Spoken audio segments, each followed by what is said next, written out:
Hello, beautiful stars. Welcome to Stars of the Morning Light. I am Courtney, host who talks about all things Edgar Cayce, Matrix Living episodes with guests, and occasionally just random stuff here. This will be a Hey You episode.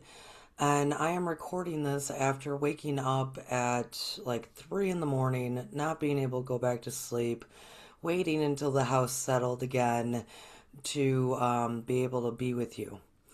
Um, I think I'm going to entitle this message, Do You Love Yourself Enough to Stop? Do you love yourself enough to stop? So I've been having a lot of thoughts the past few days. Well, maybe the past month, truly. Um, Out of observing and witnessing myself and others in our interactions, transactions, what have you. And it's becoming very apparent to me again that we don't love ourselves enough. And we definitely are not trusting still. So let's talk about it. Let's just talk about it. We're going to sit back, relax, allow whatever you hear to move in and out and absorb however it's going to without worrying or thinking about it too harshly. Recently, I've been around a lot of people that take things personally and or who are in victim mentality. Victim mentality is difficult, beloveds. There's not a human among us who has not been a victim of some sort of something. It's all relative, and we'll probably end on that. There's not a single person alive, and it's difficult because the mentality that it creates and then also is absorbed through our growing up. It could be that the individual has not actually been victimized or traumatized, but they learned all the habits and behaviors from their parents who were. That is very possible. So they're carrying around the same mentality.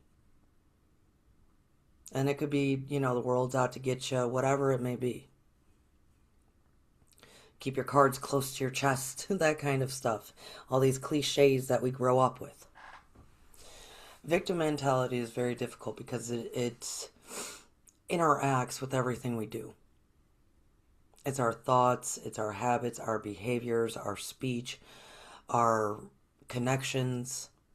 It is in all that we do until we stop and choose to notice when we're in it. And for many people, it's so frequent, it's all that they know. And even when it is addressed, even when others have stated it, even when they have a little bit of awareness that it's going on, it's very difficult to drop it, heal it, learn new pathways of thought, because it's also the comfort blanket. If we did not have our victim mentality, if we did not have the reasons as to why, well, then what else would we have? If it was not my mother or father's fault for X, Y, and Z, I wouldn't be this way. What else would we have? We would have to take accountability, responsibility for our own life. And beloveds, do understand that I'm not speaking about those who are still within actual the victim, abuser, rescuer triangle cycle with another person who is truly victimizing someone. I'm talking about those who have not been in that situation for quite some time, but still rely on that as an excuse, a reason why, what have you, to explain their deficiencies. That's victim mentality outside of being an actual victim of present. And what's interesting about the victim abuser triangle, so it's a triangle. Everybody uses this in clinical counseling, any healing modalities, really anything. It's out there. You can research it. It's the victim abuser or rescuer triangle. And we move around that triangle, right? At 1 minute, we are the victim. And we probably were a victim at some point. You know, we're in our victimhood. Oh, me. Why does this always happen to me? Blah, blah, blah, me. Into rescuer. Okay, I've been tired of looking at me so much and how crappy everything is for me because I'm a victim. So I'm going to project I'm going to project onto other people. And I'm going to start helping all these other people. I'm going to rescue this person because if I rescue them, I'm going to have some worth. If I rescue them and do for them and have them and help them feel better, I'm going to feel better about myself. And then we start doing that, and we're doing that, and we're doing that, and we're doing that, and we get into the race of doing that. And then because we don't get what we want, because there is no other person can give us what we need, period. That's in all things.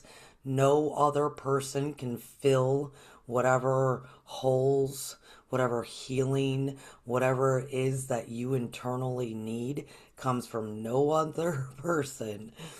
So we're doing this. We're rescuing to avoid what we need to look at ourselves, to avoid any healing within. Let's avoid that by rescue. But because these other people that we are doing so much for don't appreciate it enough, I've exhausted myself for all these other humans, we then might explode. Comes out of nowhere. We just explode, abuser. It's all your guys' fault. My life would be great if it wasn't for you. My life would be great if I didn't have to take care of everything. My life would be great if everybody would just leave me alone, abuser. We tend to do that triangle as adults who no longer are under the roof of an abuser or in a relationship with an actual abuser. We tend to do this within ourselves still as we interact with others. And the others we interact with do the same. So this ends up being this ongoing cycle that we seem to not kick. So within that, I'm getting back to the title of this. Do you love yourself enough to stop? To stop any of the victim mentality of woe is me. Just stop. Just stop speaking it. Stop feeling it. And I'm not saying like we can just stop on a dime. What I'm saying is there willingness? Do you love that's the question. Do you love yourself enough to stop that? Because I have a feeling that most victims, in their victim mentality, in that victim abuser triangle, they do not love themselves enough. So that's the question. Because there's an ample amount of resources out there to begin to stop that thought pattern, habits, and behaviors. There's tons of resources. The amount of resources in today's world is, so extensive. And even for those who might be still being traumatized and experiencing it, please, beloveds, understand there are so many resources now that you can utilize. And as you're doing your action plan quietly and you're working with organizations quietly and secretively, there's then resources like this on YouTube to constantly remind you that you're doing good. You're doing the right thing for yourself. So the amount of resources for all peoples in today's world, even the laws that we have in today's world, are so extensive that it's mind boggling to me sometimes, um, the amount, that sincerely just the amount, because the majority of us older folks, we did not grow up with that kind of amount. So we didn't know any different. It was not projected out to us in maybe some made for TV movies or after school specials. That's how it was maybe presented. Some sitcoms here and there would talk about something. But for the majority of us, we did not have any resources. In today's world, it's abundant, so use them, please. But the question truly is, do you love yourself enough to stop? It's either a yes or a no. To be honest with oneself. To be honest with, if I did not have this triangle in my life, I don't know what else I would have. So I'm scared of that. Does the fear override the love of oneself? That's for you to answer.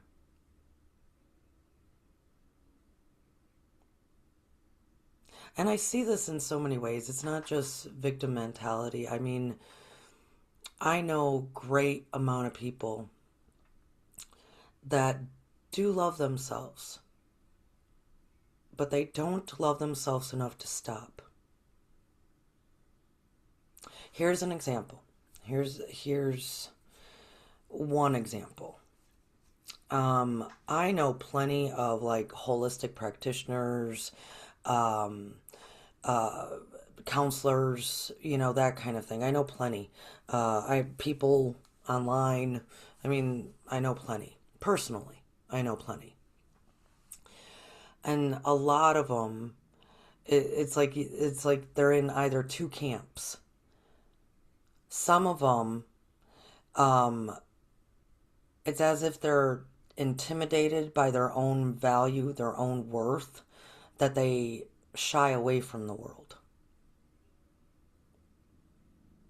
And then the other, they feel as if they need to work hard, continuously strive to heal, to help others heal, to help heal the earth. They're striving for it. And they burn themselves out. I've brought this up a bunch of times at different points within Stars of the Morning Light. And every time that I'm with them and they're talking about how they feel they need to work hard to help. The world needs to change. I mean, many times that is their language. Well, I know I need to work really hard to help change this world. Well, for me, beloveds, I don't say it. It's funny because I'm here with you speaking, right? Most of the time within my personal life, I don't really rebuttal, say anything. I don't say anything. It's not for me to. But usually when I hear these things, or to work hard to anything, and I don't mean work hard as in I'm going to work hard at my job so I can put food on the table, but work hard at really anything. I'm going to work hard to do this. I'm going to work hard to do that. Like I'm going to, it's for change. I'm talking about those who are focused on, helping and changing humanity, and which this is all spiritual activism, by the way. So anyone in spiritual activism, which is a beautiful up level, it's usually those who are trying to master more of sustaining fifth dimensional living experience. So I'm talking about them. I don't want to confuse this. I'm talking about those who are working diligently to sustain fifth dimensional living experience. Well, so when I'm listening to these folks talk about this, um, in my mind, my first thought when I hear it is, man, I wonder how much they love themselves and trust. Because there needs not be the idea of work hard. And what I mean by that is if someone is presenting how they have to work hard or be diligent at sustaining fifth dimensional living experience and change this world, and I am passionate about it, and this is spiritual activism, then to me, all those changes that they want to see, all those changes that they want to do, they still need to do within themselves because it does not require work.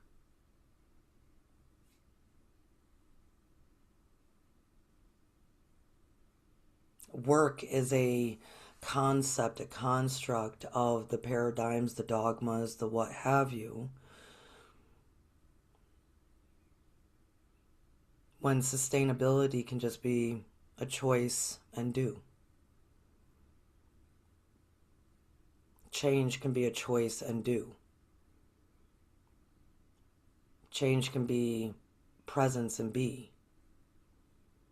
It does not have to be working hard, striving for.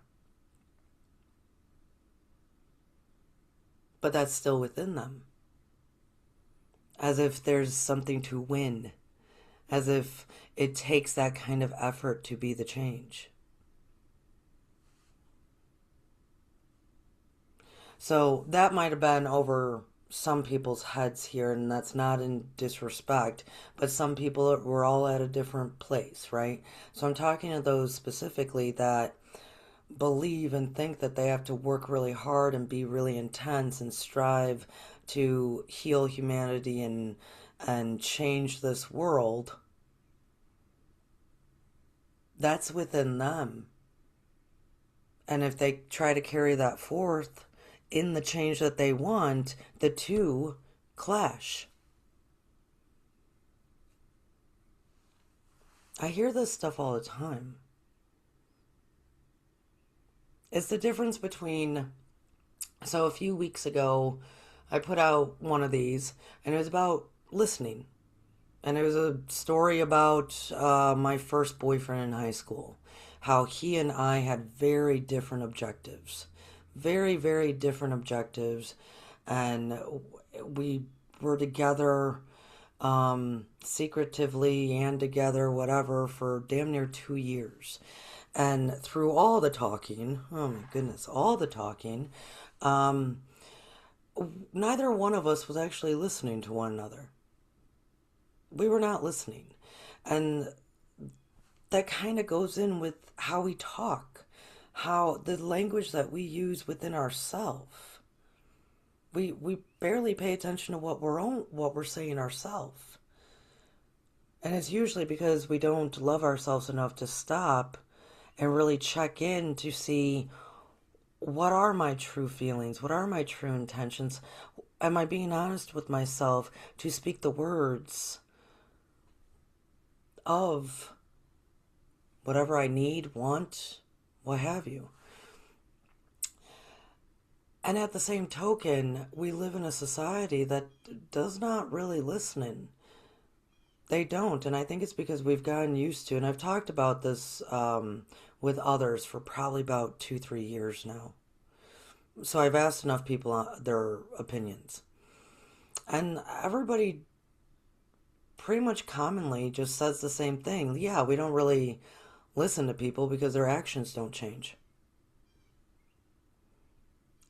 That's, yeah. Yeah.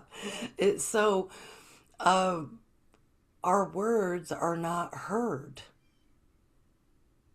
Our words are not heard until the actions change. And because people only can really believe and know and trust by observing themselves and others.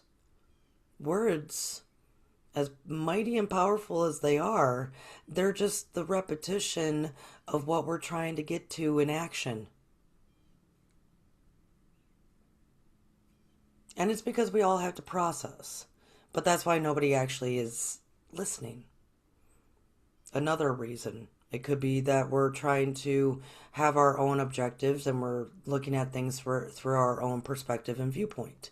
When in that past video that I mentioned, I was inviting everyone, as we move forward into the future, to lay down perspective and viewpoint when listening to another.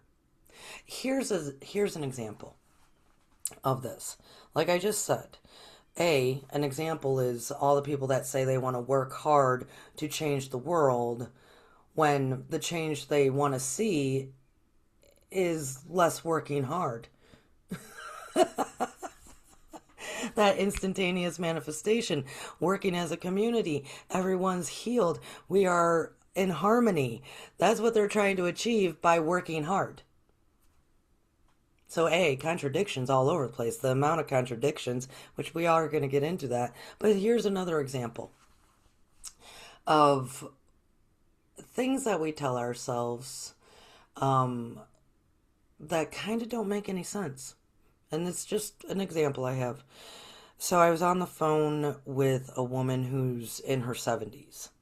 I talked to a lot of all age groups, all ethnicities, all the humans. I'll talk to everybody. And this one, well, in this example, I was listening. I listened to a lot of people, let's say that. And I didn't say anything. Again, I didn't say anything. This particular woman, she's in her 70s, and she was in this conversation as she's just speaking. Lots of victim mentality, by the way. Lots and lots of victim mentality still present. At one point, she then said, yeah, and I probably could do good if I went to counseling, but now, I got 10 years left or so? What's the point? Like, what's the point of going to counseling now when I'm at the end stage? And I just, like, I didn't say anything because then she kept talking and about how what's the point? Here's the thing. I know that this beloved woman strongly believes in reincarnation and karma. And I've never even said anything to her about my viewpoints on karma because I just listen. So when she's saying this to me, I don't even think it would serve me. I mean, I know I'm still kind of messed up and I had a lot of trauma and, this X, Y, and Z. And beloveds, please understand she does. And it's in her speech, it's in her reactions, it's in her habits, thought patterns, and behaviors, as we say. And all relations. It's in all of her relations. But she's thinking, I only got 10, maybe 15 years or so left. What's the point? I'll just ride it out. When I'm listening to that, knowing that she believes very strongly in reincarnation and karma, I'm thinking, so we're not setting it up for the next life? We're not doing what we know, because her words were, I know it would do me good. She said those words. I know that it would do me good, but what's the point if I only got so many years left anyways? So in my mind, I was thinking, well, there's the next round that you believe in, but also, what's the point? Huh? Do we not love ourselves enough to stop, no matter what time frame we're looking at? That should be enough. That should be enough right there. Do you want to relieve yourself of what does what really doesn't serve you? Do you want to relieve yourself of what causes you pain, especially in your last few years? I didn't say any of this, but it was what I was thinking. And it's most likely no, she doesn't. She doesn't love herself enough to stop.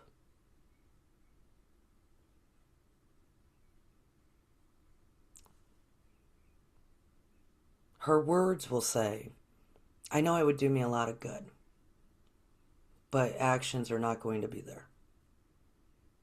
And we have, as a society, as a humanity, have gotten so used to that with one another. So used to that with one another that to me, ultimately, it means it's a representation that we don't love ourselves enough.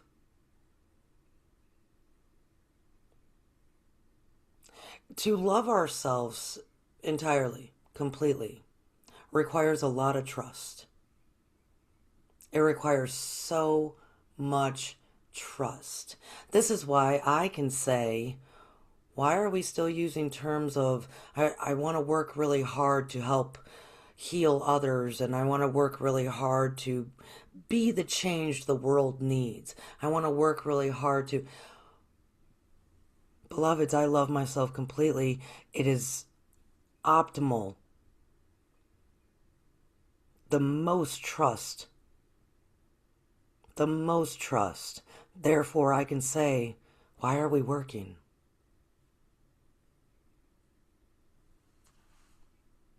Why are we working so hard?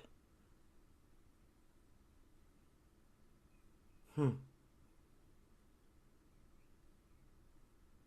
And it's because I have, well, who's to say if I can have even more trust? That would be, how exciting would that be?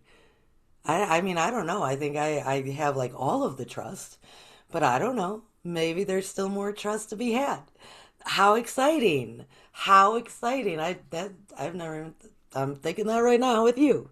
How exciting would it be to know that I have all the trust that this body of form, this being within can probably contain, but I don't know. Maybe there's more to be had, which would be awesome. But I have that. So therefore, I don't have to work hard to be the change. I am the change. Same with what I was going to go into as far as contradictions. Contradictions. And I'm going to probably be talking about this more so in more episodes of Stars with the Morning Light, a Hey You episode, because I'm going to start changing my dialogue, my speech. And I have a list of words, to tell you the truth, because I'm not exactly sure how they are interpreted by the average Joe on the street, you. I'm not necessarily sure how they're interpreted if I continue using them for common language to convey ideas, or do I start shifting, or which ones are being ready to shift and which ones are not, right? I'm working with the energies, not against them. But in a lot of ways, I'll be changing my dialogue anyways. As in, maybe more that silent Courtney that you guys don't know will be more present. Um, Beloveds, do understand, even though I talk to people on a weekly basis, I do spend um, most of my time in solitude. Most of my time in solitude. Even though I'm married, my husband and I, we can go 3 weeks with basically saying, good day, dinner's on the table. We don't speak. because my home is our sanctuary, and we are perfectly fine in solitude and or quiet silence, with both of us being present. We do not interact as maybe other couples do, and we're fine with that. That is how we are fine. So 3 weeks. That's about my mark of before I'm like, okay, I need to have a substantial conversation with another, right? That's my mark. I do suggest find that out for yourself. How long can you go without really having any kind of in-depth sharing of oneself with another before maybe you go a little cuckoo in the head, a little stir crazy, as they would say? Um, know your limit. Mine is about 3 weeks. So about once a month, I need to have a genuine conversation with another human that I am also expressing myself instead of just listening. That's about where I'm at. Others, it's good to know that about oneself. Know thyself. That's going to be a big episode, trust me. So, within these kind of contradictions, let's start paying attention to that. We say a lot of cliches that contradict. We say a lot of things that continuously create the separation. And one of those words on my list was the word divine. And so thank you everyone who has responded to that short out there of a quick yes or no. When you hear the word divine, do you think of other? Yes or no? It's not a judgment. It's really, I need help with these guys because I want to know where we're at with certain terms, certain vocabulary. When Stars of the Morning Light started many moons ago, I did I did videos on vocabulary. We might go back to that. So I asked about the term divine, and I was really looking. I wonder if it's a yes or a no, because if we are thinking of it in separation, well, maybe I will change the how I use that word. Same as those who use the term spirit. I was with others, I don't know, just a little while ago, and everybody was referring to spirit. You can let spirit guide, or you can talk to spirit, which when I'm with others that use that term, I just roll with it. Doesn't, mean much to me. Um, and the reason why is because, but this is my thing. They were switching spirit and divine in and out. But through most of the language, most of the conversation, the dialogue, within this group, how they spoke about the word, divine or spirit, how they spoke about the word was as if it was something outside of them. And so I'm just listening. I'm taking in what's being said around me. And I do not use that word that way. Because I don't feel, I don't experience, I don't have any thought of separation between me and divine. I am divine, I am spirit. So it's for me, like when I hear someone say, well, let spirit guide you. You mean me? Let me guide me? Okay. But once again, beloveds, I love myself entirely, completely. I trust myself to a level of, I don't know if I can trust myself any more than this, but I'm a limitless being, so hey, right?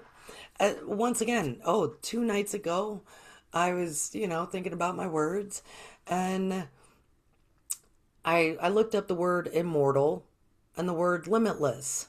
How are those two not the same thing?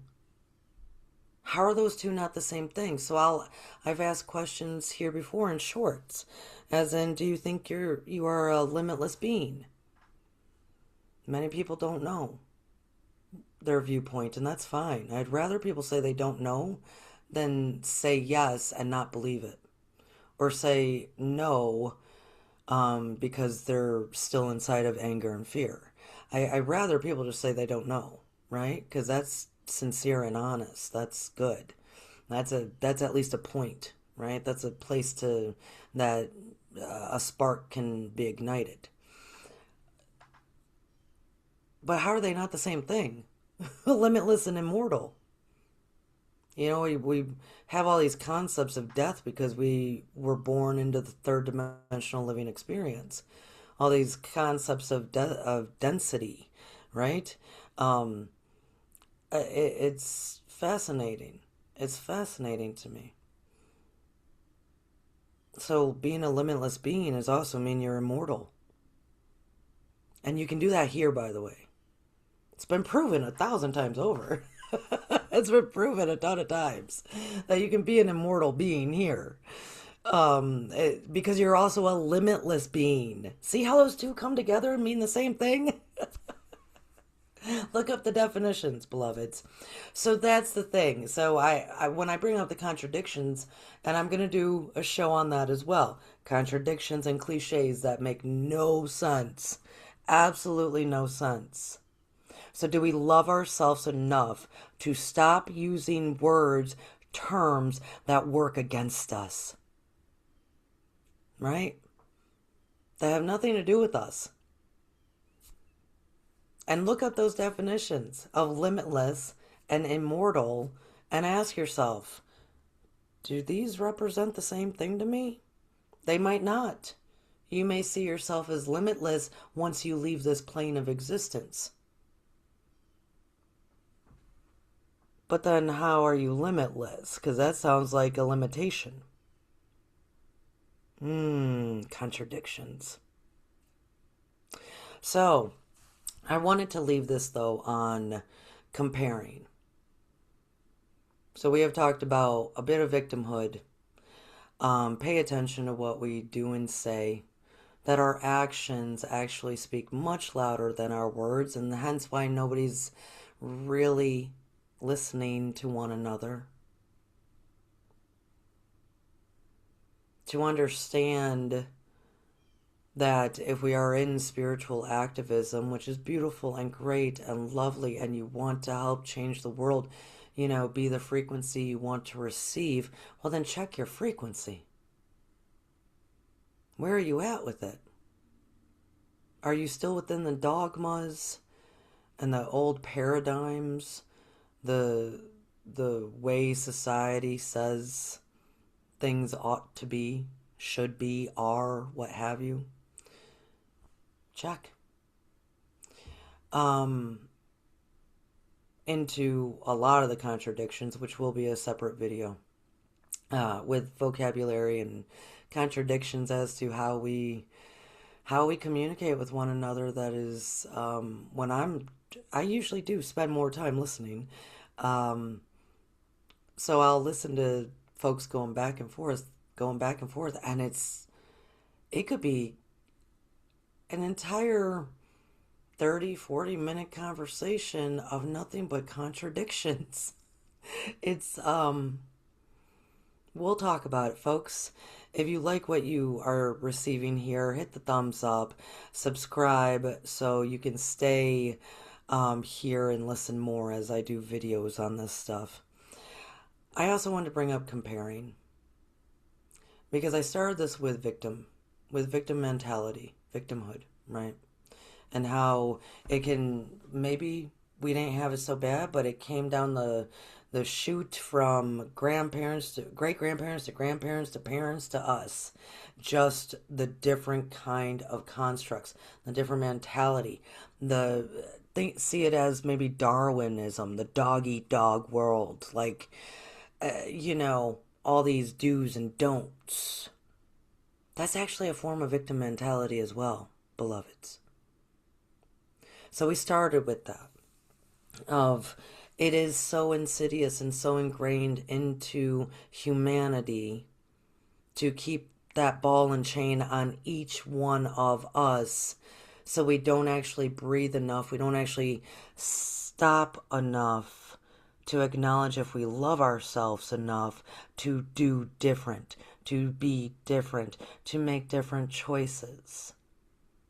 That ball and chain of victimhood is throughout all of third dimensional living experience. You only are able to alleviate yourself of it some in the compassion of fifth dimensional living experience. But it's also still present there.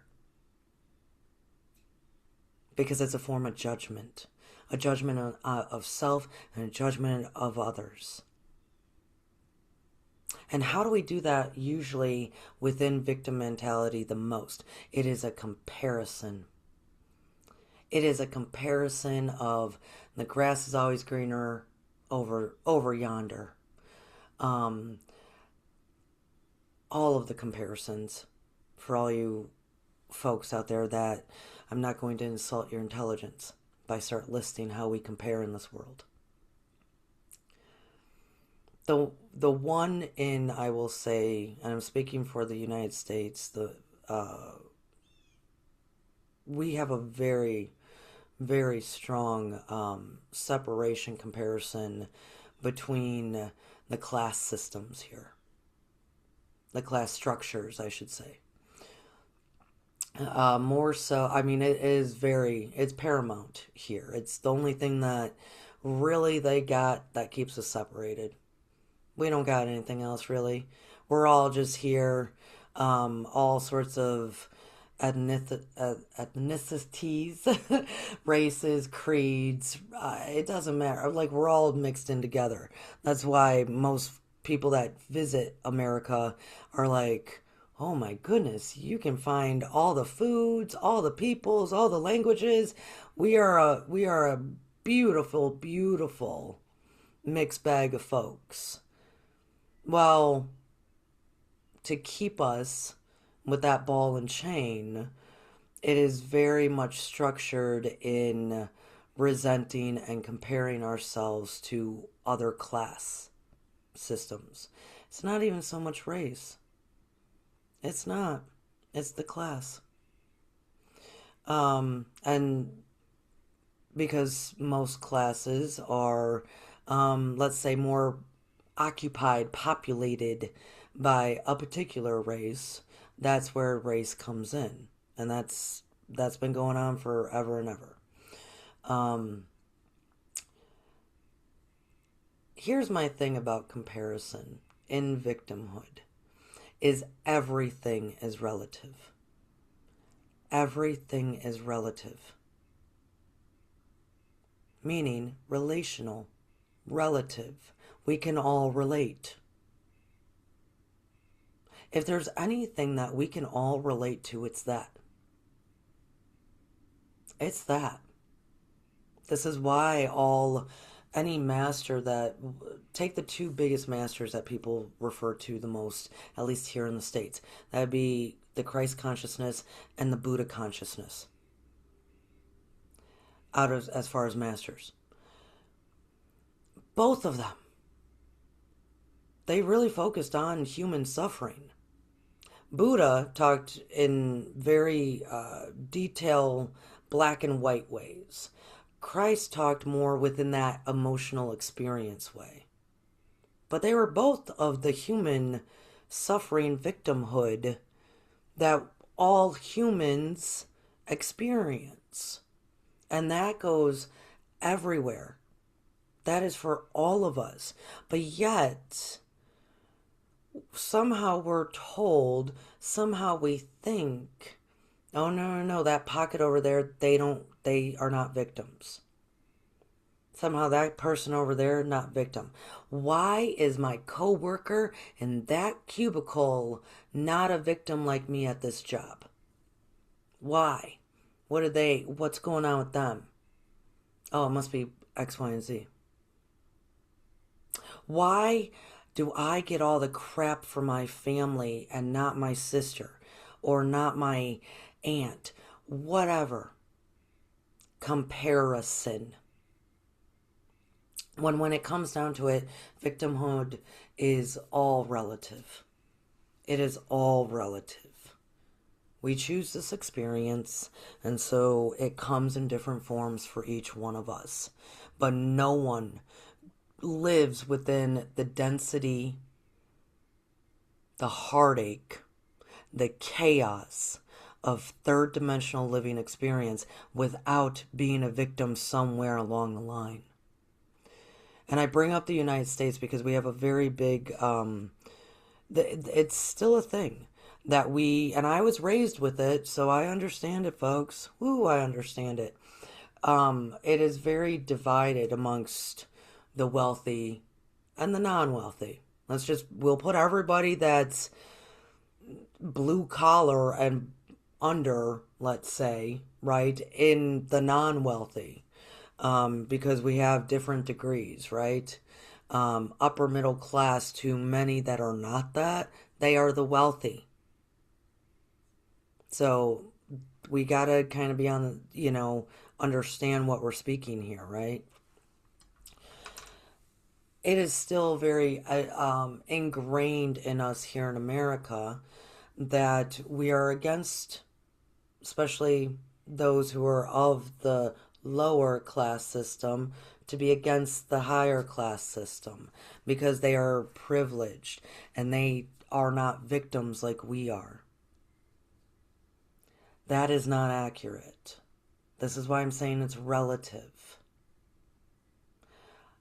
I have had, I have been privileged with many experiences in this life.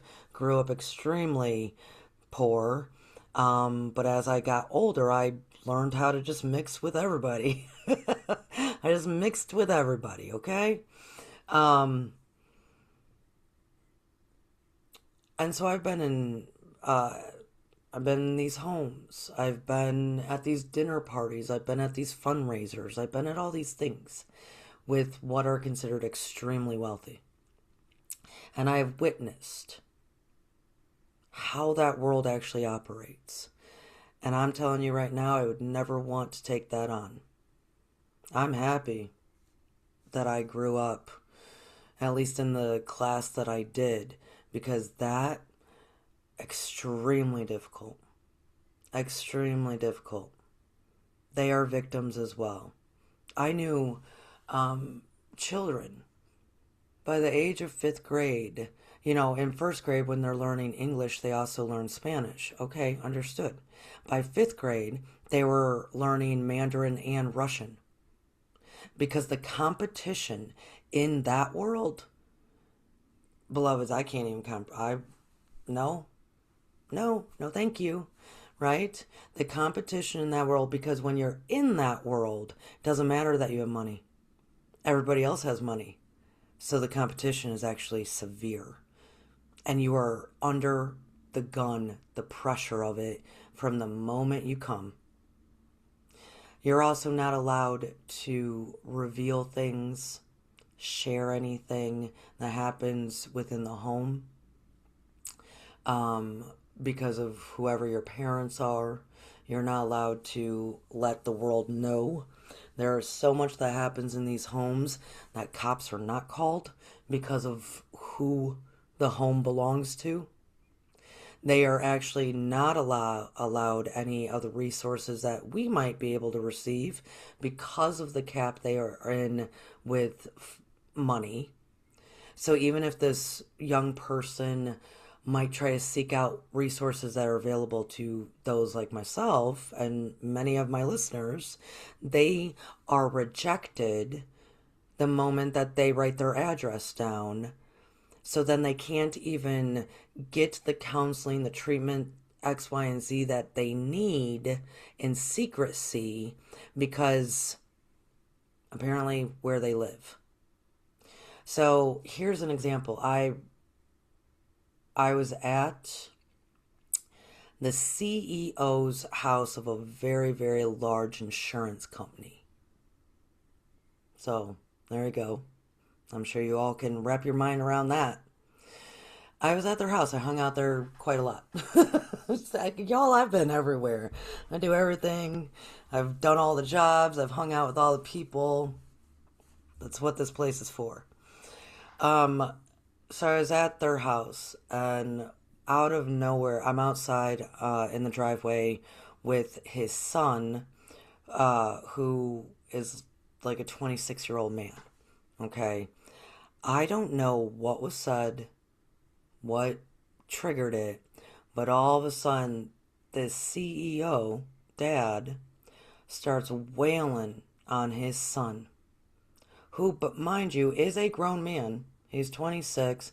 He's way bigger than his dad.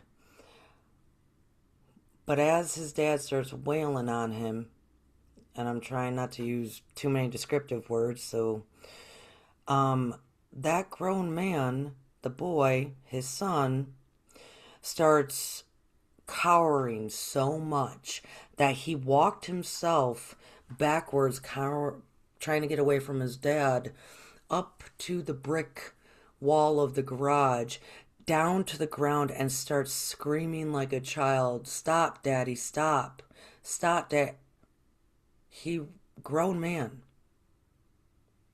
So as I'm watching this, and then I think his father spit on him and walked away, by the way. And I don't even know what really happened.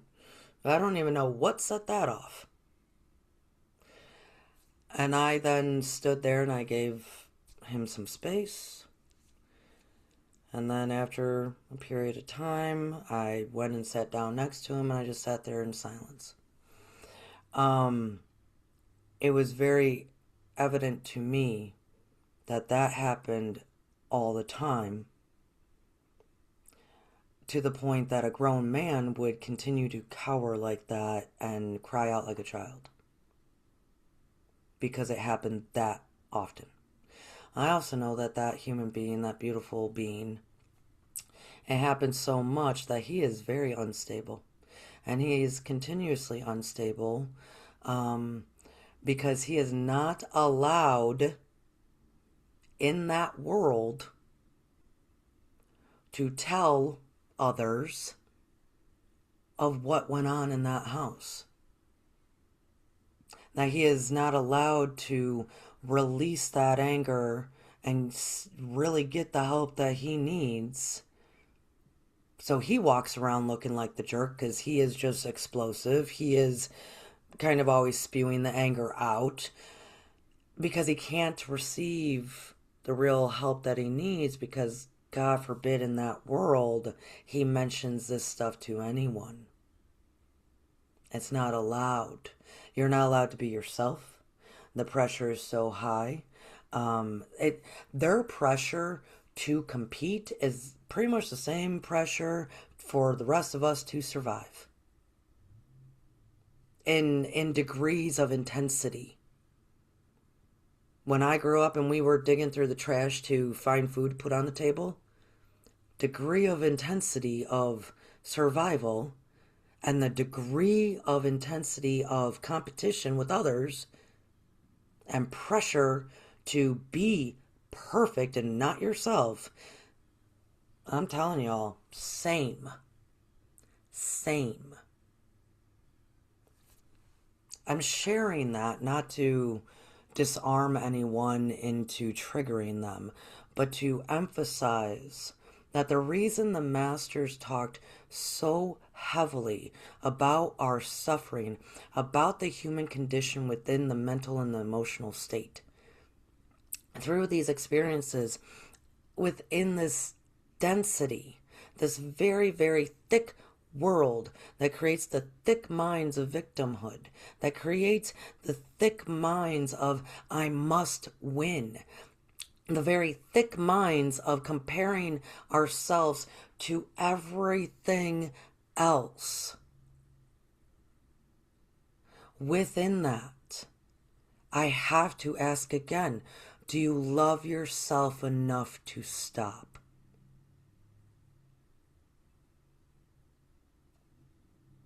You don't even need to know how to stop right now. That's not the question, by the way. It's not the question. The question is, do you love yourself enough to stop?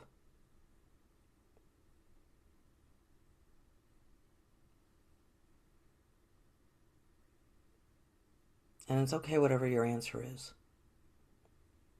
Because whatever you're genuine, sincere answer is, it's a starting point. If it is no, because I am a victim and I'm full of anger and I hate this place, that's a starting off point. Okay, we embrace you. You're not alone. If it's a sincere, I don't know. I never really thought about it. I thought I loved myself because, I do some of them self-care things that people say to do. But now you're kind of posing some stuff. I don't know. Give me a minute. I'll get back to you. Take your minute.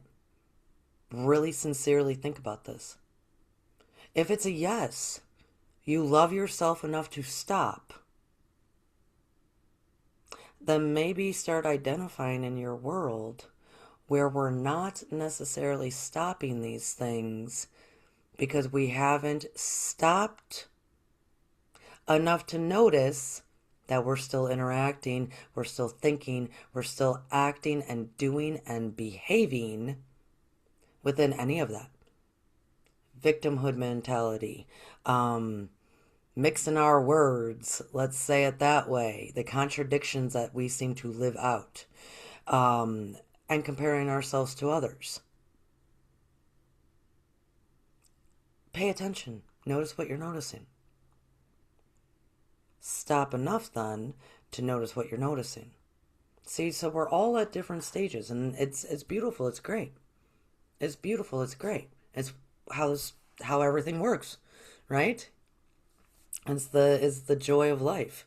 So we can learn, love, grow together, learn, adapt, right? It's beautiful. Adopt. I love adopting things from others who are at different stages, different places, all that stuff. I just told you, I've been with them all. So anyways, and that's how I can say this. That's how I can say there's not a single one of us who have come out of this unscathed. Right? It's what we do about it. As if we acknowledge, how much do I love myself? Do I love myself enough to stop? And you can apply that to, do I love myself enough to stop, ... Do I love myself enough to stop, ... Do I love myself enough to stop, fill in the blank? So I love y'all. I do. I love myself. I love myself. So you can have some of that because I also trust myself entirely. So have a great week. Enjoy yourself. Do enjoy. Try. And ask yourself these questions. Do I love myself enough to stop? I love you all to say goodbye. Cheers. Thank you for listening.